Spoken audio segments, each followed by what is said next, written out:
à l'ère du digital. Bienvenue à tous et à toutes. Je suis ravie d'animer cette autre conférence pour Toulouse Business School Casablanca. Alors, la gestion de la relation client a toujours été au centre de préoccupation de plusieurs entreprises, de la téléphonie, dont je perçois quelques têtes, à l'automobile, en passant par le luxe, les sites marchands. L'environnement économique, aujourd'hui, est à la fois difficile et concurrentiel, je ne vous apprends rien, autant sur le plan de notre royaume qu'à l'international. Alors aujourd'hui, la conclusion, elle est implacable. Au-delà d'une différenciation par les prix, une course acharnée à une certaine égalité de produits et de services, les organismes privés qui survivront, d'après les experts, ce sont ceux qui sauront construire une relation client sur le long terme, basée sur 2 points clés. D'abord, la satisfaction, ensuite, la fidélisation. Alors, quelques questions très rapidement avant de donner la parole à nos intervenants experts. Comment faire efficacement aujourd'hui de l'intercanal et du multicanal? Jusqu'où ira cette fameuse personnalisation de la relation client? Comment exploiter ce fameux stockage et cette traçabilité des interactions clients? Et quel budget consacrer, puisque tout le monde nous parle de crise, quel budget consacrer au CRM en temps de crise? Enfin, quelles sont les tendances à observer et à suivre de près? Le projet de CRM, ce n'est pas un produit que l'on achète, que l'on installe, et on est tranquille pendant 5 ans jusqu'à la prochaine version. Vous allez traîner un peu les pieds en disant, bon, si j'arrive à tenir encore 1 an ou 2, ce sera un peu plus obsolète, mais au moins j'aurai fait des économies. Ce n'est pas du tout ça. C'est quand vous l'avez mis en place que vraiment le travail commence. Il est fait pour qui ce bouquin? Et en fait, sur les 10 chapitres, les premiers, le deuxième, un peu du troisième, sont faits pour les patrons, pour les boss, qui ont envie de savoir où on va, qui ont envie de savoir comment il faut donner les lignes, donner les orientations pour s'organiser. Chapitre du milieu, c'est fait pour ceux qui vont être en charge du projet, vraiment de façon opérationnelle, qui vont aller mobiliser les équipes, qui vont aller chercher l'information, qui vont écrire le cahier des charges, qui vont choisir les solutions techniques, qui vont écrire les workflows, etc. Et les derniers chapitres, le dernier plan d'action, c'est fait pour, à nouveau, le patron, les responsables du projet, qui ont envie de savoir où il faut aller demain, après-demain, demain matin. Deuxième plan d'action, c'est la nécessité de structurer des données. Vous avez en interne des données, il faut repartir de celles-là. Ceci étant, les données que vous avez en interne, si vous réfléchissez à ce qui se passe dans votre entreprise, elles ne sont pas forcément à jour, elles ne sont pas forcément fiables, elles ne sont pas forcément homogènes, elles ne sont pas forcément partagées entre les gens.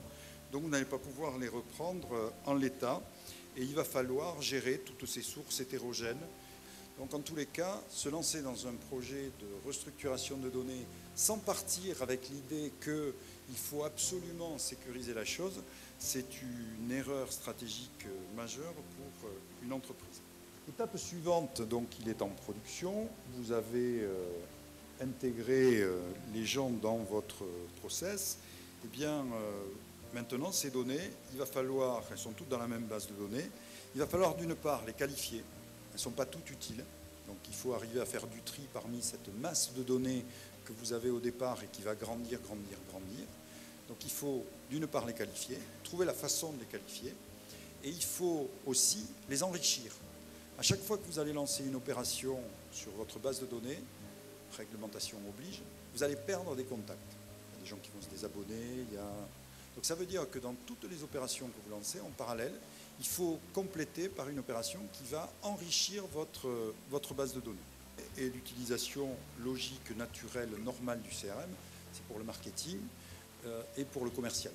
Donc vous allez exploiter des données, vous allez faire des opérations de marketing direct, vous allez surtout vous en servir pour essayer de mesurer les retours sur les différentes opérations que vous avez faites et savoir si c'est une bonne idée que de faire une conférence pour TBS en fonction des gens qui se sont inscrits, des retours que l'on a, puisqu'évidemment, Patricia gère de main de maître un CRM qui fonctionne parfaitement bien dans le cadre de TBS Casablanca.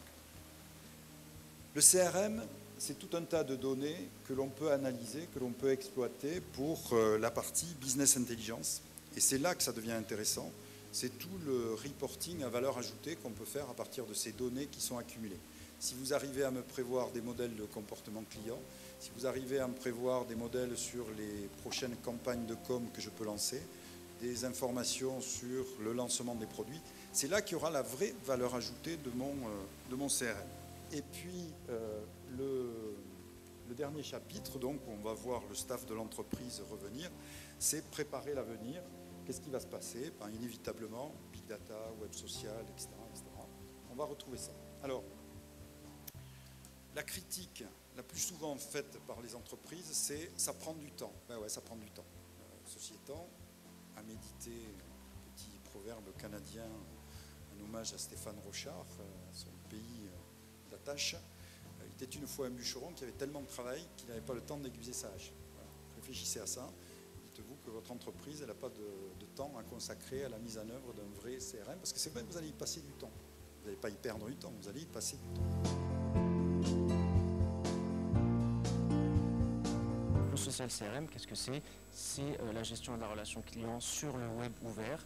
Alors le web ouvert, c'est les pages Facebook, mais c'est aussi tous les forums de consommateurs qui sont très importants et qui peuvent aussi beaucoup aider la marque. C'est-à-dire qu'on le voit souvent comme étant un canal qui est très risqué pour les marques, puisqu'on arrive à avoir toutes les insatisfactions qui sont identifiées, mais c'est aussi par exemple des forums d'utilisateurs. De plus en plus de clients mettent à disposition de leurs clients en fait des forums qui permettent aux clients de donner des informations sur l'utilisation d'un produit.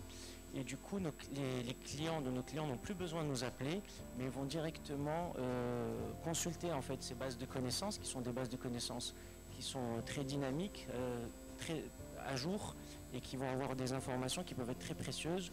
Et donc ça permet d'animer, de créer une communauté et un plus fort attachement à la marque, comme ça a été expliqué plus tôt. Parce que nous-mêmes aujourd'hui, très souvent, les outils qu'on utilise en back-office ne nous donnent pas plus de fonctionnalités que ce qui peut être fait, en dehors bien entendu de certaines problématiques de confidentialité ou de droit. Aujourd'hui, il y a des plateformes qui sont très très performantes pour pouvoir donner la main aux clients pour gérer l'intégralité de ces demandes. Nous, ce qu'on pense, c'est qu'il faut au contraire profiter de chaque interaction avec le client pour bien entendu aller vers un traitement efficace, mais également pouvoir rebondir pour faire des ventes additionnelles, pour fidéliser, pour faire de la rétention lorsqu'il faut, pour jouer sur des paniers moyens quand on peut, pour augmenter les taux de transformation, pour s'assurer qu'il peut y avoir une meilleure utilisation et développer des usages, parce que très souvent il y a des clients qui peuvent acheter des produits ou des services et qui ne l'utilisent pas suffisamment. Et donc l'idée, et c'est ma dernière idée, c'est justement de repenser le modèle économique global du CRM pour une entreprise et ne pas le considérer uniquement comme un centre de coût, mais d'identifier toutes les opportunités de création de valeur.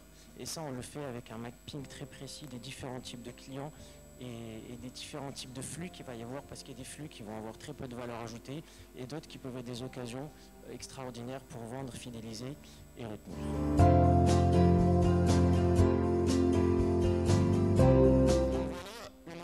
L'entreprise en silo. À gauche, vous avez la production. Au milieu, vous avez par exemple le département informatique. Et à droite, vous avez le département marketing.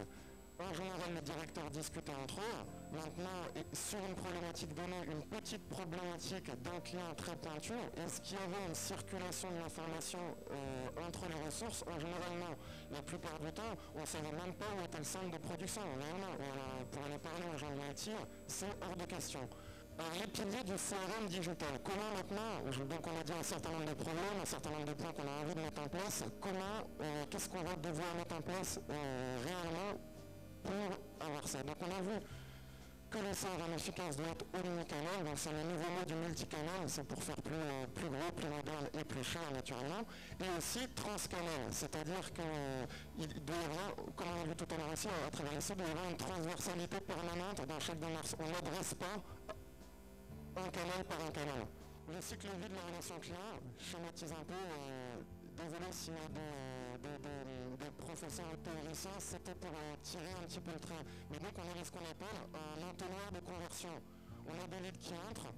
La première chose, c'est qu'ils soient conscients de la marque, qu'ils la connaissent. Ensuite, ils se font éduquer un petit peu au produit, ils le connaissent. Après, ils sont engagés, ils achètent et on répète le process. On se sent plus limité, donc on pourrait tout stocker. Maintenant, après, ça demanderait... Il faut savoir à quoi ça sert. Donc, ce que je veux dire, c'est que la qualité est importante. la quantité est importante aussi et l'exhaustivité, elle est importante aussi. Si on a raté 10% de l'information, 10% de l'activité sur les réseaux sociaux, 10% de l'activité dans le centre d'appel, ben forcément ça va faire 10% d'erreurs possibles totales. Peu importe après les algorithmes qu'on va faire tourner, les tendances et tout, si on n'a pas été capable de mesurer une information assez exhaustive, on abaisse le niveau de qualité. Comment on traite ces données? 3 niveaux dans l'ordre.